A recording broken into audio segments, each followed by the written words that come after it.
விவசாயி ஒருவரின் வழித்தடத்தை வரைபடத்தில் நீக்கிவிட்டதாக கூறி எடப்பாடி வட்டாட்சியரை 20க்கும் மேற்பட்டோர் முற்றுகையிட்டு வாக்குவாதத்தில் ஈடுபட்டதால் பரபரப்பு ஏற்பட்டது.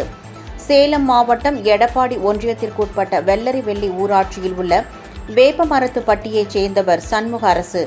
இவருடைய விவசாய தோட்டத்தின் ஓரத்தில் இருந்த வழித்தடத்தை வரைபடத்திலிருந்து சில நாட்களுக்கு முன்பு எடப்பாடி வருவாய்த்துறையினர் நீக்கிவிட்டதாக புகார் எழுந்தது. இதனால் ஆத்திரமடைந்த சண்முக அரசு வெள்ளரிவெள்ளி ஊராட்சி மன்ற முன்னாள் தலைவரும் அதிமுக பிரமுகருமான அசோக் உள்ளிட்ட 20க்கும் மேற்பட்ட விவசாயிகளுடன் சென்று எடப்பாடி வட்டாட்சியர் அலுவலகத்தை முற்றுகையிட்டார். பின்னர் அலுவலகத்திற்கு வருகை புரிந்த எடப்பாடி வட்டாட்சியர் வைத்தியலிங்கத்தை சிறைப்பிடித்து கடும் வாக்குவாதத்தில் ஈடுபட்டனர்.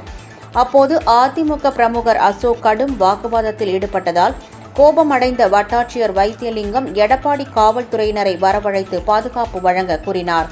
இதனைத் தொடர்ந்து சின்னமணலி கிராம நிர்வாக அலுவலர் ராமசாமி கொடுத்த புகாரின் பேரில் அரசு பணி வேலைகளை செய்ய விடாமல் தடுத்தல், கொலை மிரட்டல் விடுத்தல் உள்ளிட்ட 5 பிரிவுகளின் கீழ் அதிமுக பிரமுகர் அசோக் மீது வழக்கு பதிவு செய்யப்பட்டது. வழித்தடத்தை வரைபடத்தில் நீக்கியதற்காக வட்டாட்சியரை விவசாயிகள் முற்றுகையிட்டு கடுமையான வாக்குவாதத்தில் ஈடுபட்ட சம்பவம் அங்கு பரபரப்பை ஏற்படுத்தியது.